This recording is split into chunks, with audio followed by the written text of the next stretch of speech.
Olá, eu sou o Dr. Paulo Domênico Júnior, médico cirurgião plástico, e está começando o Dose da Beleza, um podcast que nasceu da nossa vontade de ampliar sobre o que é, de verdade, cuidar da saúde.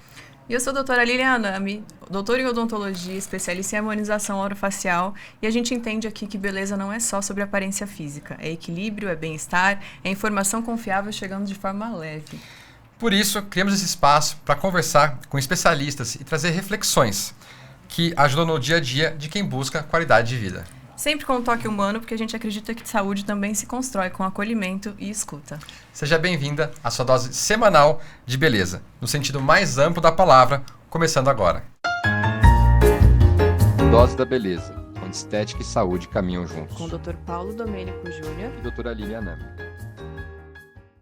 E hoje a gente vai conversar sobre um tema bastante importante para quem decide fazer uma cirurgia plástica, né? Os cuidados pós-operatórios. Para isso, nós vamos receber Sabrina Franco, fisioterapeuta dermatofuncional, formada há 19 anos, diplomada na Espanha e que atua na área de estética e pós-cirúrgico há 15 anos. A Sabrina faz seu atendimento baseado na reabilitação cirúrgica, desde a recuperação da mobilidade, passando pela prevenção de intercorrências e retorno às atividades de forma segura. Seja muito bem-vinda, Sabrina. É um prazer ter você aqui com a gente. É um prazer. Eu que agradeço o convite. Bom, para começar nosso bate-papo, é sempre importante trazer um contexto. O Brasil é o segundo país com mais cirurgias plásticas no mundo. A gente teve mais de 1,3 milhões de procedimentos em 2020. A lipoaspiração e as próteses mamárias são os procedimentos cirúrgicos mais procurados. A fisioterapia desempenha um papel importante na cirurgia plástica, auxiliando no processo de recuperação, seja no pré-operatório, intra ou pós-operatório. No pós-operatório, a fisioterapia traz diversos benefícios. Dito isso, Sabrina, na sua opinião, qual o principal papel da fisioterapeuta no processo da cirurgia plástica? Prazer estar aqui, obrigada pelo convite. Está divulgando não só a parte da plástica, né, doutor? A gente Sim. trabalha aí 5 anos já junto. Pensando assim, no contexto geral da fisioterapia, né? A função do fisioterapeuta é trabalhar prevenção e promoção de saúde. Então, prevenir intercorrências. Então, pensando nisso, na parte de pós-cirúrgico, paciente que passa por uma cirurgia, o que ele vai sofrer? Lesões no tecido. Então, a gente vai reabilitar, prevenir intercorrências e trazer esse paciente, porque quem faz cirurgia vai buscar resultado. Então, não é só o resultado da cirurgia, né? Ela quer curtir esse resultado depois, botar uma roupa. Então, não adianta fazer uma mama e ficar com uma postura ruim. Então, o trabalho da fisioterapia é trazer essa paciente depois para essa atividade normal, para que ela possa ter uma vida normal. Interessante. Qual que você acha que é, além desse ponto de redução de edema, por exemplo, que quando a gente fala de cirurgia, as pessoas já ligam a fisioterapia à drenagem, né? O que mais que você poderia listar pra gente? Uma melhora da cicatriz ou alguma questão relacionada à fibrose, sei lá? A gente sempre fala de pós-cirúrgico como algo assim, voltado para reabilitação mesmo, né? É até interessante esse espaço, porque assim, é uma luta constante que a gente tem de convencer o paciente que não é estética, né? O pós-cirúrgico, ele vem de reabilitação. Então, a gente quer voltar esse paciente às atividades. E a drenagem, ela é só um dos recursos, como você falou. Pensando em edema, a gente sempre vai pensar assim, eu vou operar, eu vou ter edema. Mas não é só edema. Então, assim, a gente pensa, o paciente fica muito tempo, dependendo do tipo de cirurgia que vai fazer, muito tempo na mesma posição. Então, a gente pensa, por exemplo, cirurgias de mama. O paciente fica com o braço aberto e muito tempo na mesma posição. Então, às vezes, uma tensão. A gente trabalha com medo. Quando a gente tem medo, a gente tende a o quê? Encolher. Então, isso causa dor, né? Alteração postural. Então, quando a gente fala do contexto de reabilitação, o edema é um dos fatores só. E aí, dependendo de cada fase que esse paciente chega pra gente, né? 1 semana, 10 dias, a gente vai encontrar algum tipo de alteração física. Alteração postural, alteração respiratória, dor. A gente vai falar de cicatriz, tem alguns tipos de cirurgias que você consegue ter mais liberdade de movimento. Algumas a gente vai pedir para o paciente ficar mais quietinho, porque a gente quer aquele tecido mais paradinho ali, não quer que fique tensionando, né? E aí isso também eu acho importante, esse contato que a gente tem com o cirurgião. Então hoje a fisioterapia ganhou um espaço muito grande, os cirurgiões conseguem ter esse contato direto. Eu trabalho já há mais de 15 anos com pós-cirúrgico. Quando eu comecei lá atrás, os cirurgiões mal falavam com a gente.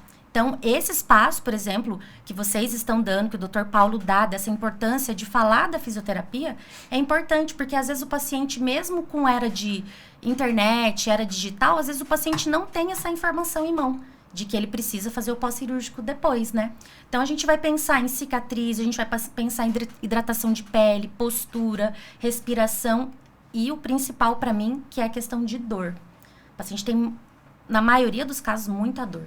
Legal. Qual é o momento ideal que você acha para começar esse atendimento pós-cirúrgico? Assim, ó, depende muito do recurso que a gente for utilizar, tá? Hoje, o que eu preconizo quando é possível? Que a gente consiga trabalhar com esse paciente logo depois da cirurgia, dentro das primeiras 24 horas. Quando a gente atua nessas primeiras 24 horas, a gente previne muitas intercorrências. Então, assim, que nem a gente falou agora há pouco da questão do edema. Um paciente que tem um edema controlado, o edema a gente sabe que faz parte do processo, mas um edema controlado, quando o paciente chegar numa fase, aí 10, 15 dias que a gente vai esperar fibrose, se o edema foi bem controlado, a gente tem menos fibrose. Então, se puder, no dia seguinte, eu acredito que seria o ideal. Colocar esse paciente para movimentar, então movimento é vida, né? A gente usa sempre uma frase quando vai no hospital para paciente. Você está operada, não está doente. Sim. Então, precisa movimentar, precisa levantar da cama. Eu falo para as pacientes, vai para casa, não é para comer na cama. Senta na mesa, tem que se alimentar, não é para fazer dieta, né? Tem alguns cuidados, porém, é um repouso de esforços, não repouso de perda de movimento, de ficar parada, né? Então, dia seguinte, para mim, eu acho que se pudesse, seria o mundo ideal. Mas faria diferença, por exemplo, começar já no intraoperatório ou pós? Qual é a tua opinião sobre isso? Eu gosto do dia seguinte. Hoje, assim, se você me perguntar, né, muitos atendimentos depois, tem alguns atendimentos que eu acabo fazendo o tape no centro cirúrgico. Eu gosto também, mas se eu fizer no dia seguinte, também dá um resultado muito legal, porque tá dentro dessas primeiras 24 horas. Por que eu gosto do dia seguinte? O paciente está acordada. Uhum. Então, eu consigo conversar com ela. No centro cirúrgico, a paciente nem me vê. Sim. Então, eu vou lá, coloco o tape e aí, assim... E aí, o centro cirúrgico é um meio que, assim... Tem outras coisas que são mais importantes naquele momento, né? Então, a forma como o paciente vai acordar, tem muitos outros profissionais envolvidos. No quarto, sou eu e ela. Então, eu tô ali para ela. Eu consigo ficar ali 1h30, 1h40.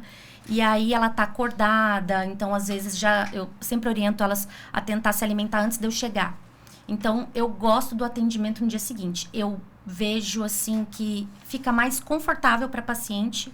E é uma paciente que sai mais orientada. Você consegue também usar esses outros pontos da reabilitação, né? Não só o taping, no caso. Eu acho legal ressaltar também, assim, que isso varia muito, a gente vai conversar um pouco aqui pra frente, do tipo da cirurgia, né? Sim. Então, assim, tem cirurgias que o tempo cirúrgico vai ser maior, então o tempo de anestesia vai ser maior, então muitas vezes essa paciente ali 6 horas depois da cirurgia ainda vai estar um pouco mais debilitada para fazer muitos tratamentos. Eu acho que essa questão do dia seguinte, eu costumo falar que sim, que entra em 12 horas após o término da cirurgia, né? Que é um tempo bacana de você entrar lá. Com certeza a paciente já vai estar mais acordada da anestesia, mas não é aquela coisa assim, só depois de 3, 5 dias que você vai encarar a paciente.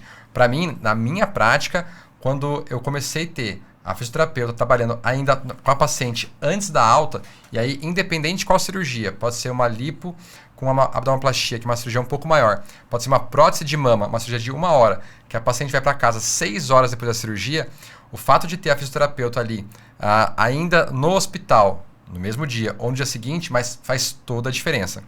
E aí, Sabrina, eu queria te passar uma outra coisa muito importante. A fisioterapia também, ela é importante no pré-operatório? Fala um pouquinho sobre isso. Mundo ideal da cirurgia seria interessante que essa paciente viesse no pré, né? Uhum. Pelo menos uns 15, 20 dias antes, eu acho que seria interessante. Só que o que eu percebo? As pacientes ficam muito preocupadas com a cirurgia em si. Então, assim, a preocupação dela maior é assim, vai dar tudo certo, a data, já passei com o anestesista, os exames estão ok. E pouca paciente chega pra gente no pré. o que eu vejo de diferença no pré, né? Quando o paciente vai operar, tem uma questão física e tem uma questão emocional. Então, pensando na questão física, eu consigo trabalhar alongamento, consigo trabalhar, ver se a paciente tem alguma alteração postural, às vezes consigo trabalhar ali. Facilita até para o cirurgião, pensando, por exemplo, numa mama, uma tensão do peitoral. Se essa paciente tem no pré e eu consigo liberar, facilita até para o cirurgião. E pensando em dor depois também, ela tem menos dor. E eu acho que o acolhimento, hoje, uma das coisas que eu costumo trabalhar bastante lá é o acolhimento dessas pacientes. Uhum. Então, eu acho que pega muito a parte psicológica de você confortar, passar segurança. Então, ela já vai me conhecer.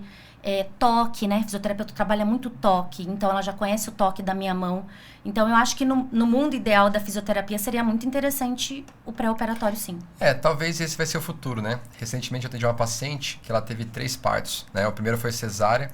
O segundo e terceiro foram partos normais. E o que ela teve de diferença, né, é que na segunda gestação ela fez uma fisioterapia pélvica, né, ao longo de toda a gestação. E aí ela conta que foi muito mais fácil esse preparo. Então talvez o próximo passo aí vai ser essa parte no pré-operatório. E você acha que a fisioterapia pode de alguma forma potencializar o resultado da cirurgia? Com certeza. Com certeza.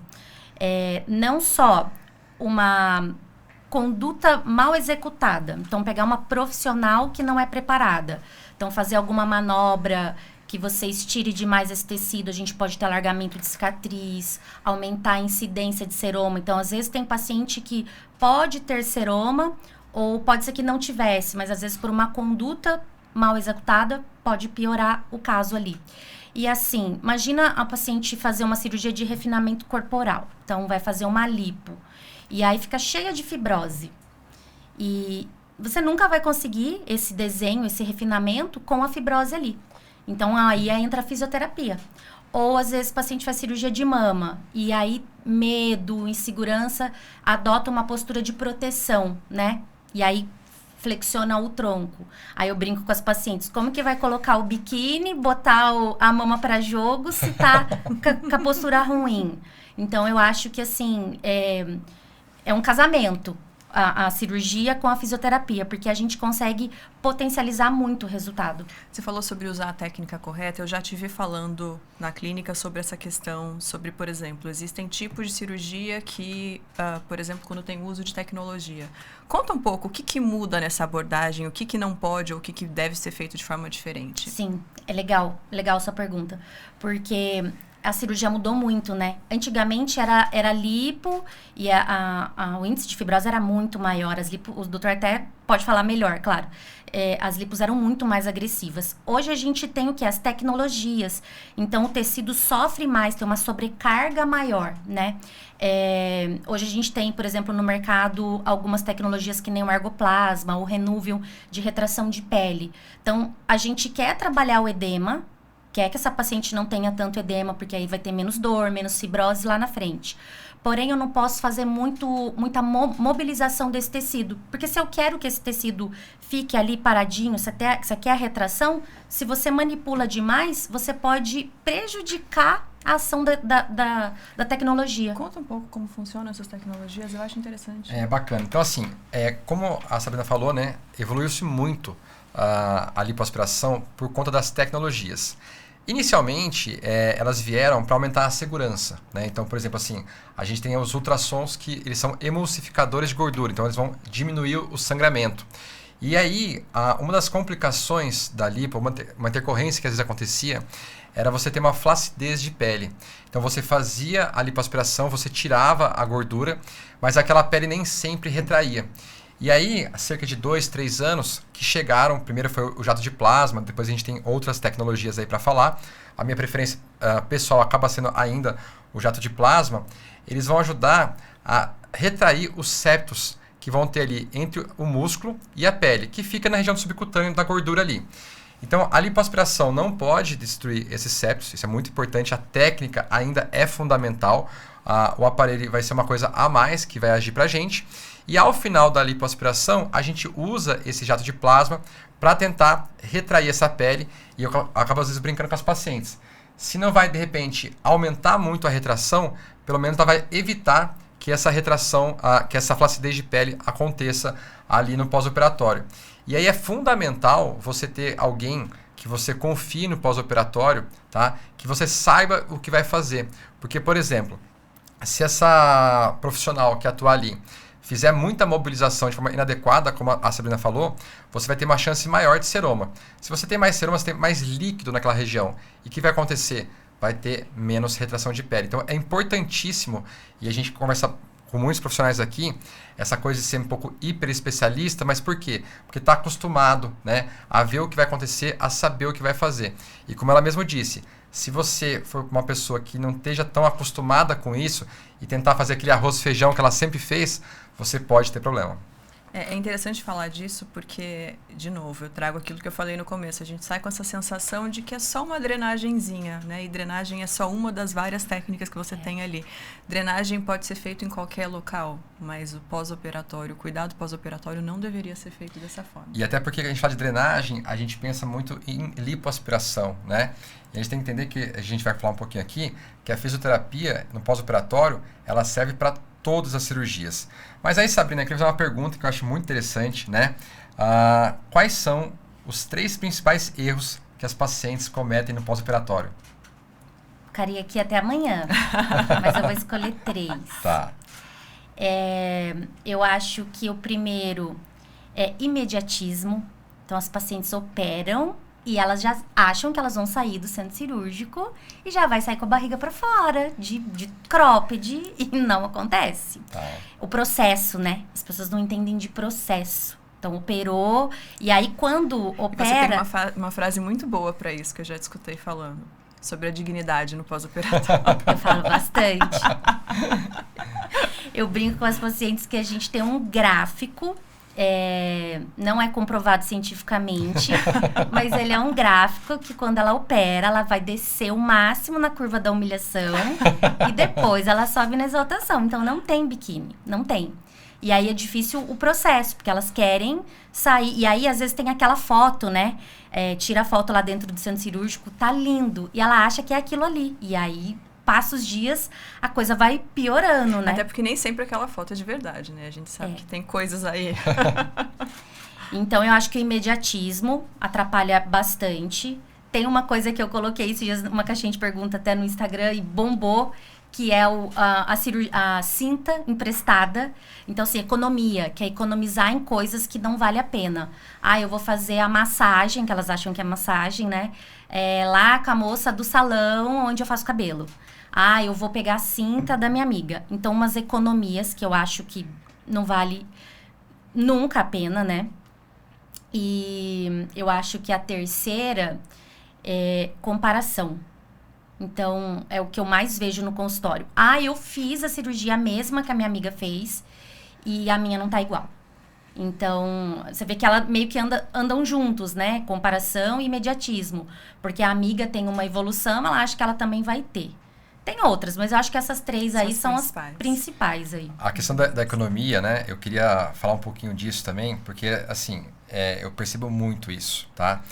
E eu vejo que muitas vezes as intercorrências que a gente tem no pós-operatório, elas estão ligadas à economia, né? Então, justamente é isso, né? De repente, você procurar uma profissional que não está acostumada. Então, assim, eu vou falar de experiência própria, tá? Uma vez eu fiz uma lipoaspiração, cirurgia tranquila, paciente magra, aquela lipoaspiração só de contorno corporal, caso que, assim, que não é para ter nenhuma intercorrência, ou para, pelo menos, se você minimizar ela. E aí foi feito um taping de forma inadequada, né? E aí esse taping foi colocado acima do umbigo. E aí na hora de retirar, essa paciente teve uma lesão de pele e ficou uma marca ali que foi muito difícil tratar. Depois a gente conseguiu, com o auxílio de alguns colegas da área da dermatologia, a tratar aquilo ali. Mas imagina só a complicação que não era você ir para uma cirurgia, né?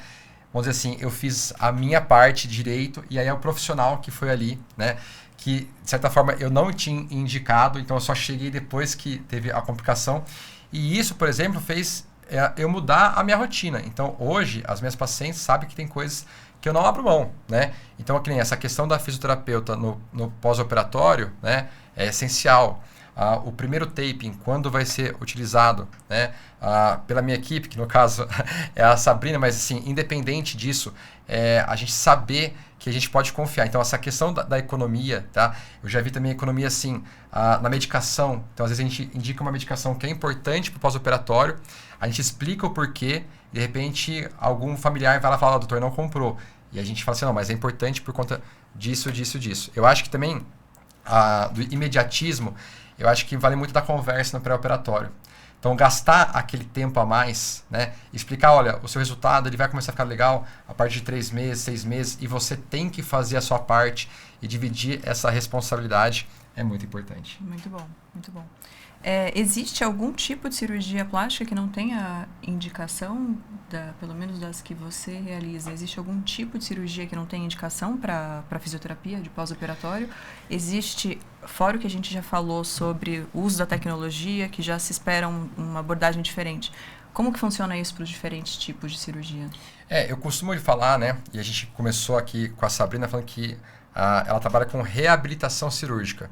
Ou seja, toda a cirurgia que você faz, você pode ter a físio te ajudando ali. Então, eu falo muito, né, da parte respiratória e motora. Então, por exemplo, quando a paciente, a gente faz uma cirurgia um pouco maior, né, uma lipoescultura, com uma abdominoplastia, a paciente no dia seguinte, ela fala assim, nossa, doutor, tô ótima. E aí, quando ela levanta a primeira vez, de repente cai um pouquinho a pressão, ela sente um pouquinho essa dor. Então, aí ela já entra. Hoje, a gente faz prótese de mama com uma recuperação muito mais rápida. O paciente dirige com 24 a 48 horas. Mas não é assim, não é um passo de mágica. Se você fez a cirurgia, ela vai fazer isso. Não, tem exercícios de alongamento muscular feitos de forma adequada, passado pela fisioterapeuta, que vão auxiliar. Então, na minha concepção hoje, a reabilitação cirúrgica, ela pode entrar para qualquer cirurgia. Ela só tem que ser bem indicada, bem feita. Muito bom, muito bom. Quantas sessões, em geral, se faz? Assim, até complementando assim, pega as principais cirurgias que você faz, né? Quantas sessões e qual que é a frequência dela? Uhum. Assim, claro que é variável, né? Sim, variável sim. de cirurgia e de paciente. Mas, em geral, assim, na primeira semana, é de 2 a 3 vezes. Tá. A gente não manipula demais o tecido também. Eu falo que fisioterapeuta tem mania de usar uma frase assim, vou acelerar a cicatrização. Quando a gente não acelera nada. Tá. A gente trabalha dentro do... E pode atrapalhar. Exatamente, porque aí a gente tem uma cicatrização exacerbada, e aí a gente não quer isso. Então, a gente quer uma cicatrização controlada, segura, né? O nosso corpo é muito inteligente, ele consegue cicatrizar, ele é feito para isso, né? Então, eu trabalho ali a primeira semana de 2 a 3 vezes, dependendo da cirurgia, dependendo de como essa paciente tá, e depois eu vou espaçando, no máximo 2 vezes por semana. Eu gosto de trabalhar até a fase final do processo de cicatrização, que aí dá em torno de uns 40 dias, pensando nas fases. Então, dá em torno de 8 a 10 sessões. Às vezes, cirurgias que são menores, que a gente vê que tem menos corte, que nem a da recuperação rápida, né?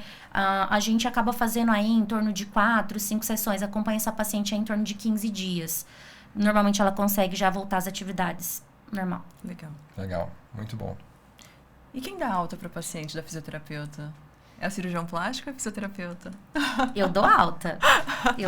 Lá, eu falo para as pacientes assim, você opera, eu quero que elas venham, eu gosto, né? É importante o meu trabalho, mas eu falo, eu não quero ninguém dependente do meu trabalho. Então, eu falo, tem que seguir a vida. Não, mas parte de você a decisão de Sim. que esse é o final do que a gente... Eu avalio, vejo questão de... O que é a minha avaliação? Fibrose, ok. Tem fibrose? Não tem? A cicatriz está ok? As funções estão restabelecidas? Então, essa paciente pode ter alta. Legal. Da alta, né? Eu queria adicionar uma coisinha aqui legal, interessante. Você pode ter alta das sessões que você faz, né? Mas, às vezes, essa paciente, ela recebe a alta da drenagem, junto vem a alta da cinta, da malha, ou não. Às vezes, assim, olha, o meu trabalho aqui acabou, mas a cinta é interessante, de repente, para reduzir um pouco mais o inchaço. O resultado está ali, mas, de repente, porque a gente sabe que a reabilitação da drenagem linfática do corpo, às vezes, demora um pouquinho mais. Então, a paciente se sente mais inchada no final do dia. Como que você indica isso? Ou você conversa com o cirurgião? Como que funciona a parte das cintas e das placas? A cinta é um problema, às vezes. Não, sempre. Porque, assim, ela é boa, ela é bem-vinda, é um recurso que precisa ser utilizado, mas as pacientes ficam dependentes.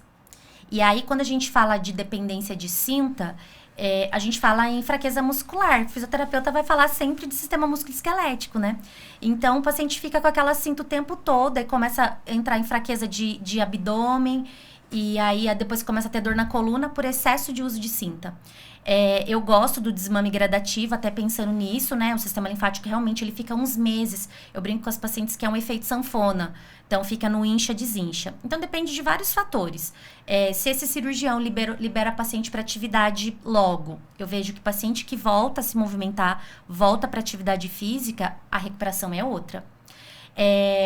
Então, assim, depende disso, dessa questão da liberação, que aí é o cirurgião quem vai fazer, né? Como que essa paciente tá de cuidados em casa, né? Que é aí a parte dela. E aí, o que eu faço? Quando eu dou alta da fisioterapia, eu deixo em aberto se ela quiser manter só a drenagem. E aí, eu deixo opcional. Aí eu falo, aí você pode vir aqui, aí pode ir aonde você está acostumada a fazer, aí eu deixo à vontade. Porque aí a alta, o que a gente fala, é a alta da reabilitação. Sim. Mas ela não precisa abrir mão se ela tem um hábito. Porque às vezes a paciente já tem uma retenção prévia. Tipo, antes da cirurgia, ela já é uma paciente que queixa muito de retenção. E aí, num pós-cirúrgico, pode ser que essa paciente tenha uma queixa maior em relação a isso. Então, ela pode manter. Mas a alta da reabilitação, dos recursos da fisioterapia, a gente consegue fazer, pensando sem intercorrência, 30, 40 dias. E depois fica a critério. Legal. Tem uma coisa que eu queria adicionar que vai mostrar que é importantíssimo, né? A questão da reabilitação cirúrgica. Eu faço uma bioimpedância na paciente antes da cirurgia, depois faço com 1 mês, 3 meses, 6 meses e 1 ano. E é esperado que, às vezes, essa bioimpedância, depois de 1 mês de cirurgia, em relação à massa muscular, você poderia ter uma pequena perda da massa muscular, porque a paciente não vai voltar a fazer atividade física, musculação como antes. Mas o que eu percebo? As pacientes que se reabilitam de forma mais rápida, mesmo que elas não voltem para uma musculação, elas têm uma perda mínima, ou às vezes nem perde a massa muscular. E aí, depois de 1 mês que a gente começa a liberar ela para fazer alguma musculação, até normalizar com 2 meses, elas começam a voltar a ganhar massa magra. Então, a reabilitação cirúrgica é muito importante. Eu não sei por que na cirurgia plástica demorou-se tanto, né? Sendo que para outras áreas é super comum, pacientes hospitalizados, né? Essa recuperação precoce. Eu acho que teve um preconceito com a tal da recuperação rápida, que hoje a gente vê que está todo mundo fazendo, porque ninguém mais pode fazer uma cirurgia e ficar 1 mês parado. Nem se deve, né? Eu já escutei falando isso, que a recuperação rápida deveria ser o objetivo de todo cirurgião. Sim. Muito bom, que boa essa conversa, né? A gente está caminhando para a nossa fase final, mas a gente tem quadros fixos aqui no podcast e a gente não vai te deixar de fora. O primeiro deles é o fazia e não faz mais. O que era comum de se fazer antigamente dentro da sua área de atuação e que hoje em dia já caiu em desuso?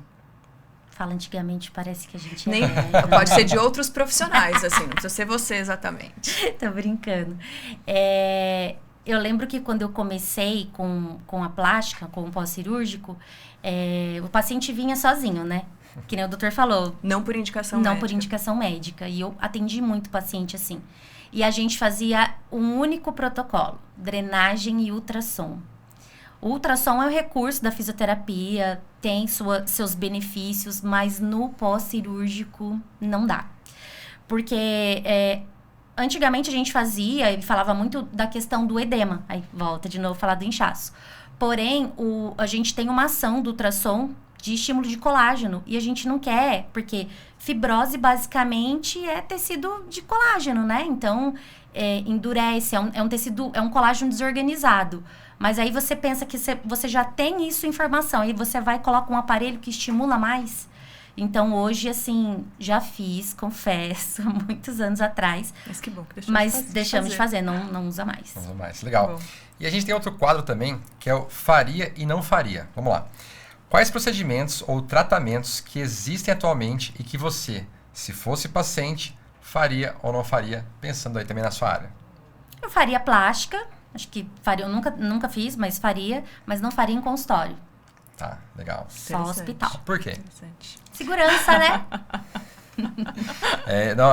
É uma brincadeira, ela sabe porque eu perguntei para isso, porque é justamente isso. Quando a gente fala em cirurgia plástica, né, a segurança tem que vir antes do resultado, porque não adianta nada você ter um resultado excelente na mesa cirúrgica e cheio de complicações depois para tratar. Isso mesmo. E agora a gente vai para o dose única. Eu vou te apresentar 5 tópicos dentro da sua área, tipo um procedimento, um tratamento e uma pergunta, uma resposta. Eu vou te apresentar os procedimentos. Eita, me embananei aqui. Eu vou te apresentar as queixas e você me responde com um procedimento ou tratamento para cada uma delas. Fibrose pós-lipoaspiração. Terapia manual. Seroma. Seroma. A gente precisa do cirurgião também, né? Normalmente seroma é punção, mas na fisioterapia, contenção. A gente colocar compressão ali para não dar espaço para o seroma aumentar. Então, seroma é bom manter a cinta.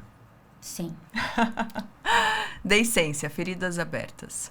Microcorrentes, é um recurso da fisioterapia antigo. O pessoal que está se formando agora nem ouve falar, mas é um recurso maravilhoso para deiscência microcorrente. Equimose. Vamos explicar o que é equimose. Equimose é o que a gente chama errado de hematoma, né?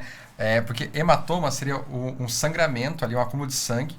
E a equimose é quando a pele fica roxa. Então, como se fosse só um hematoma no subcutâneo. Você não tem que tratar ele de forma de puncionar, de retirar. Então, o que a gente chama de hematoma, na verdade, é equimose. Aquele roxinho da batida no cantinho da cama. Taping. Inchaço tardio, que acontece meses depois do procedimento. Pensando na minha atuação, a drenagem, né? E o paciente em movimento, movimentar. Queria chamar atenção, esse inchaço tardio, que eu tive uma vez com uma paciente, tá? E pode ser para quem está vendo e ouvindo esse podcast. Foi muito interessante. A cirurgia estava perfeita, com 3 meses, ela era uma lipo mais abdominoplastia, e ela ficou com inchaço na região do abdômen repentinamente. Era um sábado, eu falei, olha, vai no consultório segunda-feira pra gente ver. Segunda-feira estava normal. E depois, no retorno já habitual dessa paciente, ela percebeu que alguns alimentos que ela ingeria, no caso era berinjela, mas pode ser outras coisas que vão fermentar de forma diferente, elas podem dar um inchaço tardio. Então, um inchaço pontual, né, tardio, não é nenhum fim do mundo, né? Às vezes, uma drenagem, né, ou a gente perceber qual alimento que foi, isso pode resolver e não precisa se preocupar se a cirurgia ocorreu tudo bem. E vamos lá. Nosso último quadro, que é o Por Trás do Carimbo. Fala pra gente, Sabrina, um hobby ou uma curiosidade. Quem é a Sabrina por trás do carimbo? Essa pergunta é interessante, sabe por quê? O ano passado eu passei numa consulta de rotina e a médica me perguntou isso. A gente fica muito preocupado em trabalhar, em fazer o melhor do trabalho, estudar e estar atual. E ela ficou me perguntando e eu não tinha um hobby. Assim, ou eu não sabia que hobby. Tudo que eu falava, ela falava, não, o hobby é algo que você faz pra você. E aí ela, ficou me perguntando, botou essa pulguinha atrás da orelha aí. E fazia muito tempo que eu não fazia uma coisa que eu voltei a botar. E ela falou pra mim, eu quero 1 hora da sua semana que você faça isso. Eu gosto muito de planta. Eu gosto de mexer com planta. Então, assim, o negócio do mexer com a terra. Tem mão boa pra planta. Eu adoro planta. Que legal. E aí... Essa eu não sabia, tá vendo? Voltei a mexer com planta. Hoje mesmo, de manhã, eu tava mexendo com algumas que eu plantei lá. E eu gosto do ver crescer, do pôr a mão na terra. Eu gosto disso também. Que legal, que bacana. Sabrina, muito obrigada por compartilhar com a gente tanta informação importante de pós-operatório. Acho que fica claro para todo mundo que a fisioterapia vai muito além de uma massagem, de uma drenagenzinha. Ela é parte importante desse processo de recuperação e do resultado também. Com certeza, né? Entender que esse cuidado faz toda a diferença para quem deseja não só um bom resultado estético, tá? Mas também saúde e bem-estar ao longo de todo o processo da cirurgia. E se você curtiu esse episódio, aproveita para seguir o nosso canal no YouTube e ativa o sininho para você ficar por dentro dos nossos novos episódios. E no Instagram, a gente vai continuar com papo de bastidores, dicas e muita troca boa. É só seguir no @Dose da Beleza. Obrigada pela sua companhia. Te espero no próximo episódio de Dose da Beleza.